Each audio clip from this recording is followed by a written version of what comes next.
Okay, welcome, Njuki. I hope you're well. It's been a rather hectic week from what we can gather in Kenya and Nairobi in particular.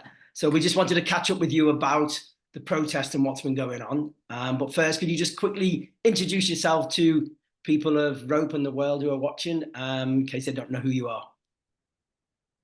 Great. Thank you, Peter, and good morning from Nairobi, and greetings from wherever you are. My name is Njuki Githethwa. I am from Nairobi, definitely an activist, but also a scholar, activist of mainly of social movements and revolution.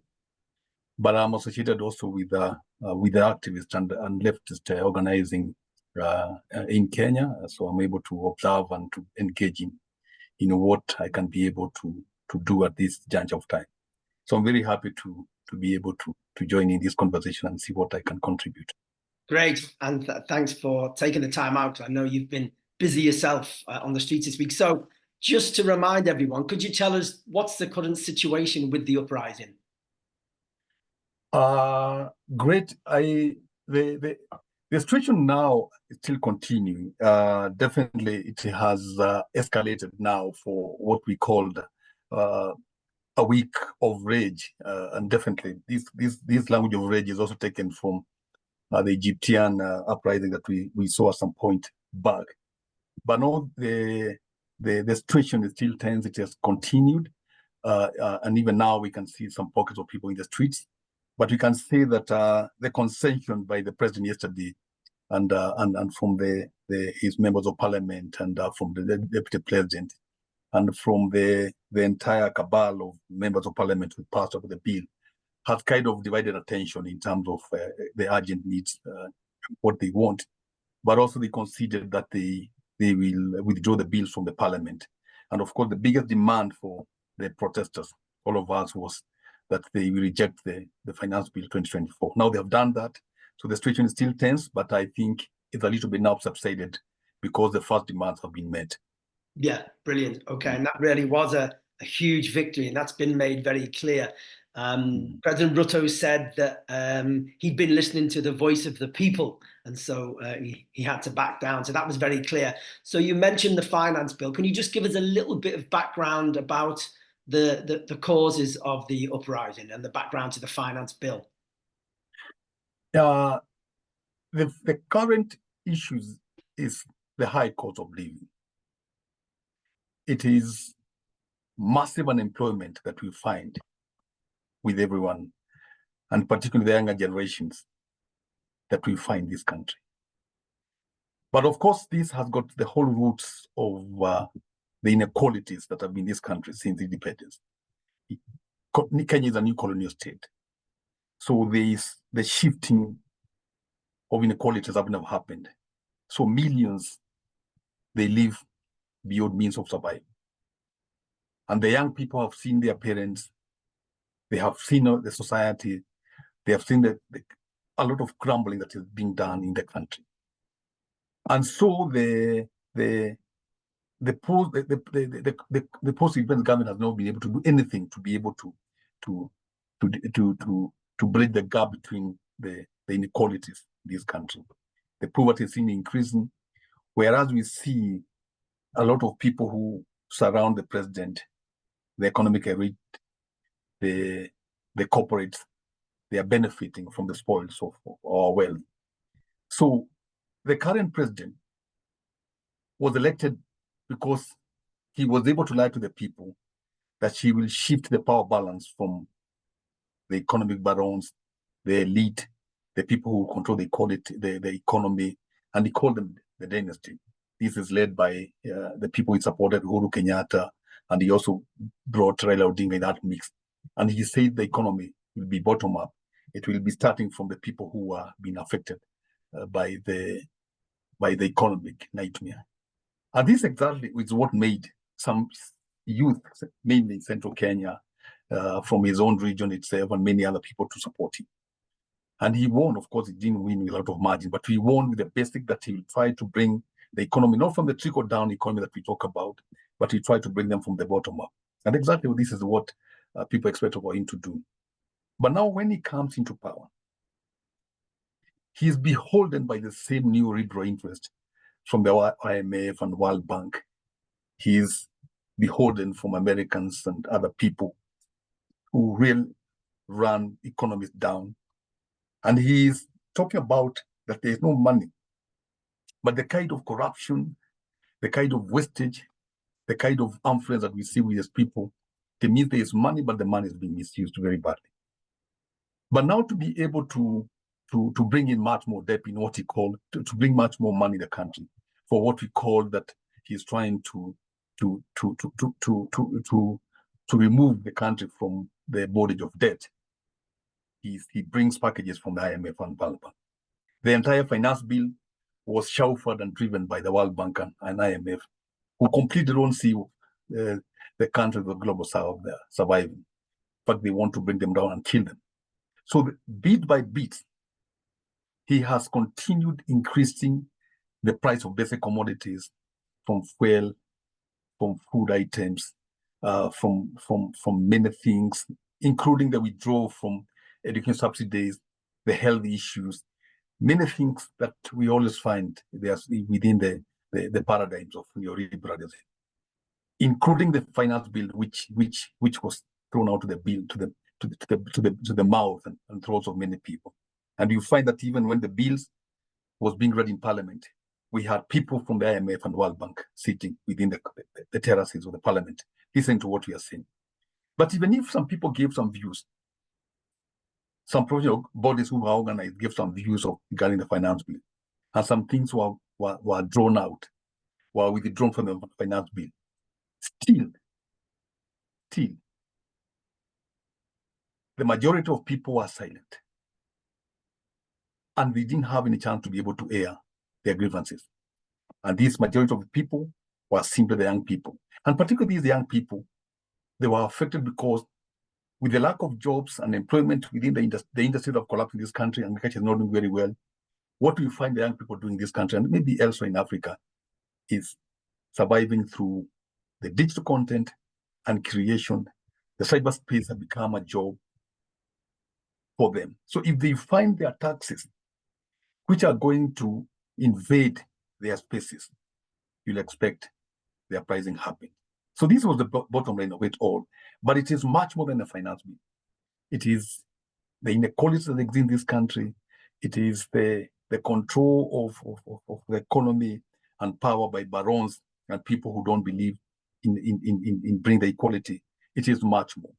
How we move now from this discontent, from the finance bill to the revolutionary movement, will be very, very important for us.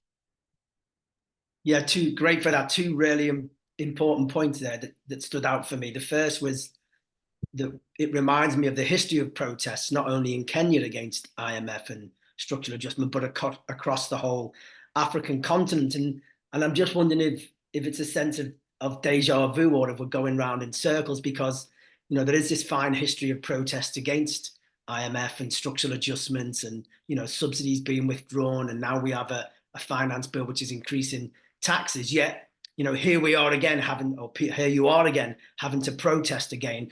Is there anything different about the protests or the movement this time? My generation, definitely, because I belong to the past generation in terms of when you compare it with the youth and the Gen Z in the streets. There was the same kind of protest that we saw in this country. For example, the SAP, what you call the structural adjustment programs, the Jerome Moi government that we saw in the 90s, it was driven still by the people to the walls. And remember, in 1981, it is the same thing that Moi was driven into. The same thing that happened yesterday with Ruto accepting and conceding defeat with the finance bill. Moi at his own time accepted the multi-party debate. He said that he'll accept the multi-partyism, and he said it's publicly. And he said it against the wishes of his people who are surrounding him, just like we saw yesterday, members of parliament. He said it publicly in a stadium that he accepts multi-partyism. But he was driven to the wall by the masses. And even before he could accept, we had lost almost about 22 people within the protest, in what you call Saba protest. And if you see even today in this country, there is still Sabasaba protest, which happens every year to commemorate those people who died in the same struggle. So people have died, people have shed blood before. Dictators have been pushed to the wall. They have accepted the wills of the people. The same thing that has happened to Ruto now. He has been pushed to the wall, and he could not do anything to stop this tide. The only slight different with this kind of protest that we see in this country, whereas the Sabasaba protest, the protest in the 1990s, had almost some figures you could identify. You could say that this is a leader, this is Matiba, this is the young Turks, these are people, young lawyers who are coming up. This one that was there and is still going on was organic, it was faceless, and it had no leadership that was discernible.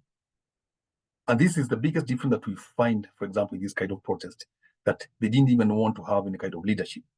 You could see the organically people streaming the streets, and these people were mobilized in various fronts. One of them is the social media. And I think the social media plays a very big role, for example, in terms of mobilizing people who particularly defend on the cyberspace to survive. So we see TikTok, we see Twitter, we see Facebook, we see Instagram, we see many other social media that mobilize millions of young people, not only in Nairobi, but all over the country. But also, one of the factors also that mobilize these people to the streets, it is they will tell each other, even those people are not on TikTok or social media, they will tell each other from the neighborhood, it is our time. We are being harassed, our future is being destroyed. Let us march into the streets. So they told each other, and they will go, even almost like a generation of mobilization without even being strong in terms of books. So we'll see that mobilization, that it was faceless, is organic, and it was leaderless, unlike us. But also, you cannot underestimate that also there was a lot of mobilization that is going on. The radical thoughts that have been in this country for a while were still percolating amongst many of us, and people are looking for an entry point. So we find that it is very, very, that was the different things that you find in this country. The only thing, and I think maybe you'll come to this later, is that what happens then when the uprising, the protest, or what we call, quote unquote, the revolution, is organic, is leaderless, and faceless.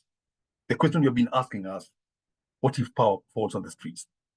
That will be the question that we can answer, maybe the next question. Sure, yeah. And those points about the movement being leaderless and faceless were captured on a TV debate I saw with some young activists involved and a couple of older generation activists and politicians. And Babu Owenu was on there as well, a politician. And what some of the activists were saying was that the previous generation of politicians have had their time, and now politicians need to keep out of the protests, keep away. And so you get this sense of the movement is anti-political or anti-political party. And this reminded me of the arguments that emerged in the global social justice movement in the late 1990s, early noughties that I and others, and I think you may have been involved in as well. And so can you just unpack that a little bit? Because some on the radical left find the arguments that the movement is leaderless and faceless as a weakness, not a strength. Could you just talk about that a little bit and what you think about that? One thing that I have observed also is, I think sometimes even through my readings, is that some of us who are radical revolutionaries are always taken by surprise by revolutions.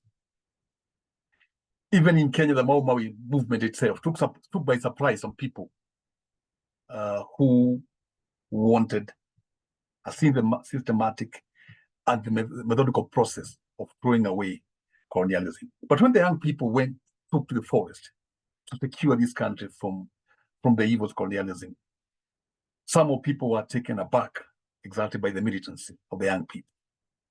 Kimathi and others. The same thing that is happening right now. This has taken us almost like revolutionaries to a big surprise. Even to people like me who are not strong so much on Twitter or even Facebook or any other places. We never knew what was boiling on. But we knew there was seething discontent and hatred and fury and a sense of being disregarded that was boiling all over. But the outlets were, from among the millions of people, was not expected. And so this is by surprise. But the key thing is that that has taught us very much is that, and this is definitely in terms of even scholarly work on social movements, is that there must always be a central issue that is driving the people to the street. It is a central demand that is dividing people to the street. And this is what you call us for an issue of do or die. That if we don't do this, we die. And this is what the young people thought with this rejected finance bill.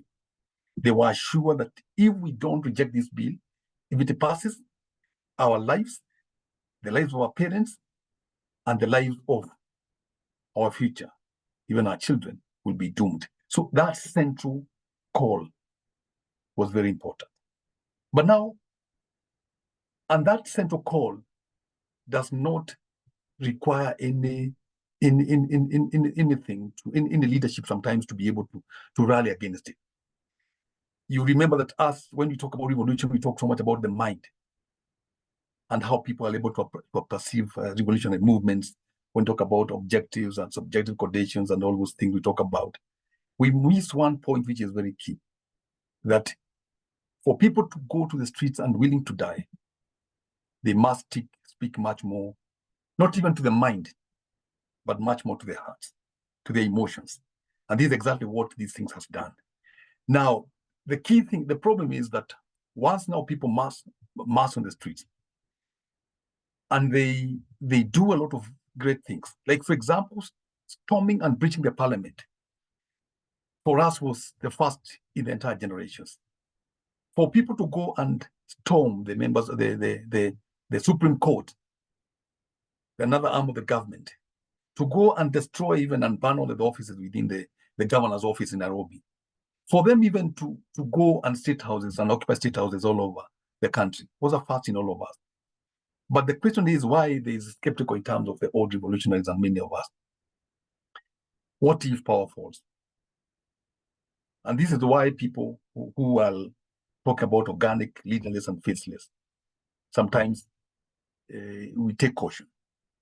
What if power goes like what we saw in Egypt, or what we saw in Tunisia, for example? The same people, or Sudan, for example, the same despots, or alternative of despots, the military will take over and they crack us down, and the revolution will be disappointed and they will be betrayed. That's why sometimes we caution, even if we are going to the streets and we are dying, there must be within the movement, organization, so that if we continue pushing ahead, there'll be people who will be able to harness this power. And this is exactly why we appreciate spontaneity. And I think this is even talked so much by even old revolutionaries. But again, we must be very cautious that if anything happens and we push the walls and people have died, then what will happen next? And this is why revolutionaries sometimes they must prepare. But it is upon revolutionaries themselves not to dismiss any uprising that is coming up, even spontaneous uprising. The key thing that they must be able to get into, it is how do they sharpen and take control of those uprising to be able to lead to a desirable future. And I think this is even is talked about by Lenin when he talked about the first uprising like a dress rehearsal before they could go to 1917 revolution. There must be people who are inside without dismissing and get into it very, very fast. And they must be able to march along with the people crossing the streets and taking over power. Because ultimately, the leaders who will be listened to the people once they talk about power are the leaders who are right into the resistance together with them. Okay, great. Yes, I mean, some really key issues there about what's next for the movement and the questions arising for the movement, which we'll come on to. But just before we do, could you just give us a sense of who's involved? What are the social forces involved in the movement? Because the media would have us believe that it's just Gen Z, as you say. So it's just young people. But actually, some of the images I've saw on TV and in the press, I wouldn't class as youth, but maybe it's because I'm getting old as well. But yeah, can you just give us a sense who's involved? Is it unemployed people? Is it middle class youth who have access just to social media? So who exactly is involved from what you know? The first thing is to say that even if many were mobilized through social media, but there are many others who are mobilized from networks within the country. There are networks within social justice centers. There were political parties which have been mobilizing for a long time, radically for these kind of things. We have, for example, the Revolutionary Soldiers League in Kenya. We have the Communist Party of Kenya. We have the Student Caucus. We have the Kenya the students' unions. We have the lawyers.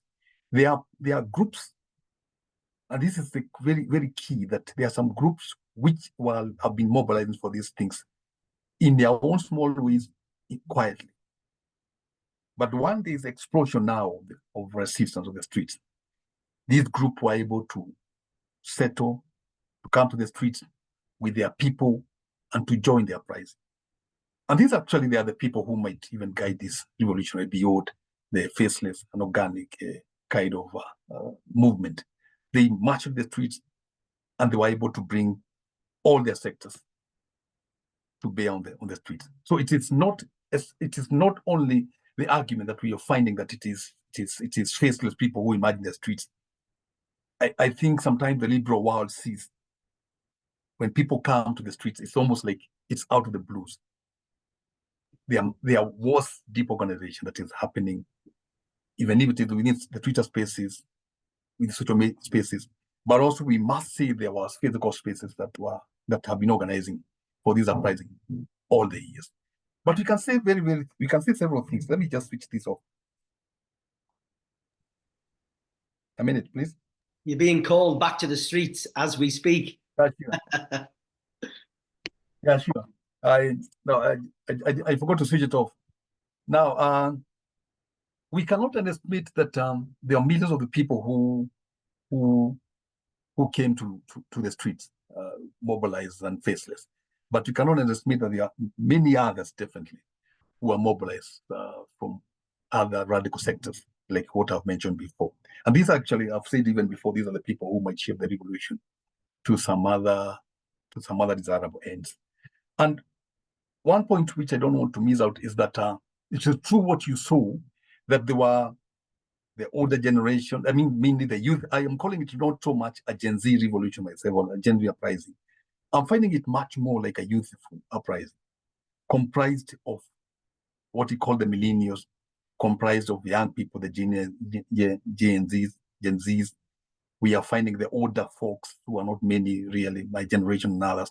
But it was across the board. But we can say for sure that it's the Gen Z, the young people born after 1987, who were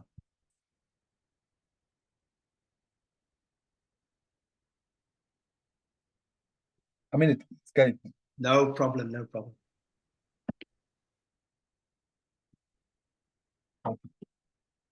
Yeah, we can say so sorry for that. We can say it is the young people who the Gen Zs who are the boot on the streets. The majority are the ones who are on the streets. These are the young people that we see all over in our neighborhoods. Unemployment, idling, jobs destroyed by the government, lacking school fees. I mean, education is destroyed. They are doing nothing. And you can see the generation that you find on the streets, most of them, they have nothing to lose. They have no jobs. They have nowhere to go. They are okay when they're on the streets. And actually, one of them said that if I die, I'm already dead, because there's nothing I'm doing at home. You're just waiting to die of hunger, of frustrations, of alcohol, or even some of them say suicide. So you'll find a lot of things that these Gen Zs are doing, but it's a whole generational struggle. But what we shall not miss the point is that behind the people on the streets, behind the people who are protesting, there are millions of other Kenyans who are supporting of the resistance. And actually, even the church, which has been so quiet, they came and said the other day that almost 85% of Kenyans are in support of the resistance. So the resistance is not only in the streets. The resistance is those people in the villages, the parents who are at home who are giving their children bus fare, airtime, call, go. And the good thing is that these are the parents who are not for the first time afraid that their children will die in the resistance. We've seen this kind of parents who were not worried, even some middle class parents. And the other thing which is very key is that this is not a revolution that was led either by the poor or the middle class. It was a combination of both the middle class youth, but also the poor people from the slums, from the affluent estates, younger women and young men. It was a closed generation. And that's why you see even the operation of the states, because they are used to people from the slums in the city doing an uprising. This time they were defeated, and they could not exactly know what was happening. And that's why they're saying that these people are being brought by Ubers, these people are eating AFC, these people have got good phones, because they were not able to categorize them and exactly what they are. So they close the board.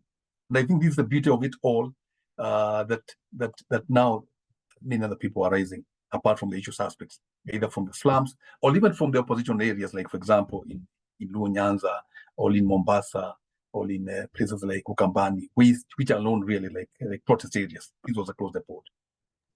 Wow, that's fascinating. I'm listening to you thinking that there's a whole like kaleidoscope of people and organizations, both in the background and at the forefront of the protest there, which is really, really interesting. And interesting to hear you talk about how there had been some of the, we might call them old traditional forces of the left and activists that have been involved, mobilizing generally anyway, to deal with the long-term conditions of unemployment and poverty and inequality in Kenya. So I got a sense of a fuel there that's just been lit by a spark, and that spark has been that, the Gen Z that we see on the streets, but obviously, they're lighting the fuel that's been there for many, many years, as the layers and layers of deprivation and poverty are tragically embedded into the very fabric of life in Kenya, as it is in other parts of Africa.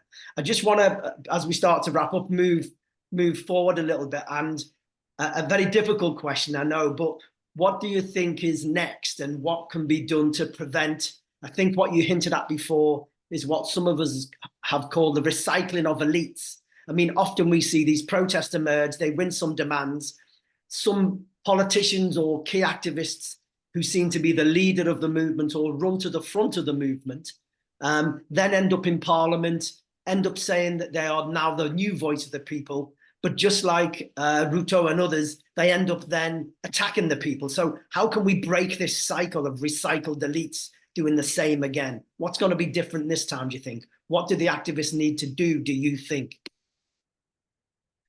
Yeah. The first thing is to say that youth is not ideology, and youth is never a mark of leadership. Some young people might think that once we put young people at the helm of power, we are excited and we are happy. But we have seen young people within the current parliament of Kenya, and even within other sectors of the economy, being worse off even than those old people who were there before. So the excitement that we find in this uprising must not end with the basic quality that now we have, the new faces within the leadership of this country. But also it should not end with us feeling that we shall recycle some politicians that have been there before and now they have been able to reconfigure themselves, and they're supporting the protest, and so they are okay. And this is where people will come in very, very well, is that the way that this revolution is guided, even out of the physical spaces of the protest, but behind the scenes, how young and generational leftist radicals will be able to guide this uprising. It will mean they will be able to guide it into radical decisions and radical configuration. And so that the leadership that will come will not be the same elite, people who wants to eat the pie, people who are feeling bad that they're not in state house, people who are feeling bad that they don't have wealth. It is people different who wants a radical transformation of this country in all ways possible, in terms of politics, the culture, the economy, and people who are so serious and committed to transforming this country. So that in other words, what we are looking for is not somebody who will get the transforming of power. It is somebody who has got the same characters that we find from people like Thomas Sankara and others who definitely threw away the trampling of power and said, this is exactly what we want to talk about. We want people who will not see the world, who will not don't see the World Bank and IMF is the cause of all these problems, and they will think the problem is with Ruto and the leadership. We want to see who is behind the throne of power of the current regime. We want people who are so clear on that. We want people who will be so clear guiding this evolution and seeing that the struggle that our fathers and the Mau began will continue, so that the new colonialism that is now in the country will be done away with. We want people in the leadership who will see that Israel is an evil regime, and people who will side with the Palestinian struggle. We want people who will be able to look the entire world from a broader perspective and not to align themselves with the imperialism or limited forces that continue to bring down people. And this will be done on and off the screens. People don't have to go to the streets and talk about these things, but the way that we organize now the people at this level will be very important for the future of this revolution. But there are two factors that I think revolution must be very care about, and I think this is what we are talking to many other people, is that some of them have called it a revolution. Yes, revolution is a very good term, and it inspires efforts, it inspires energies and visions. It's still a good term for people to use it in terms of inspiring radicalism. But we must always be able to see that revolution sometimes happens when there is the breakdown of the state apparatus. When the state is so strong sometimes, and or it's not weak, it is sometimes very difficult for you to be able to bring down a state in such a way, because there is still the military, there is the police, there is acceptance from the whole global community. Sometimes it's very difficult to bring such a system. And we saw that even in Moi's government. We didn't bring it down in terms of the uprising that happened, but we weakened it so much. Now, this uprising has weakened the current regime. If it doesn't fall definitely with the current uprising, it means that the underbelly of it is weaker. And it is for us now to be able to organize for radical and sustained campaigns and organizing to see whether we can have a ballot revolution. And this ballot revolution now will be for the young people. We want to see whether we can have what we have, for example, in Brazil with Lula. We want to see if we can have what we have, for example, in Bolivia or in Venezuela.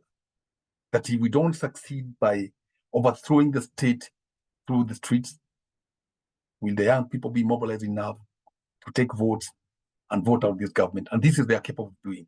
Remember in the last elections, almost 8 million youth who are on the street didn't vote.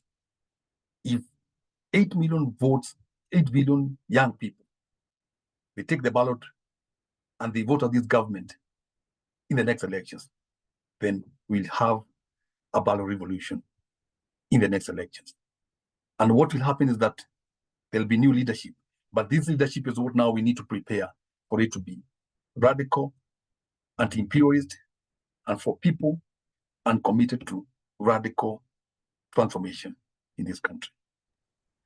Wow, there's an awful lot there. That was truly, genuinely fascinating. And I'm honestly mesmerized listening to you, because I can just feel and hear, you know, those debates that must be starting to take place through the way you're talking about the issues that the movement faces. And that's really common, I think, in most social movements that we both talked about a lot over the years, that they rise quickly and then they may win some concessions, but then lots of new questions emerge in the heat of the struggle. And I think you've touched on them, you know, which is, you know, who are the important social forces? Who are we? Who can we rely on? Who can we build with? What do we need to do to take the struggle forward?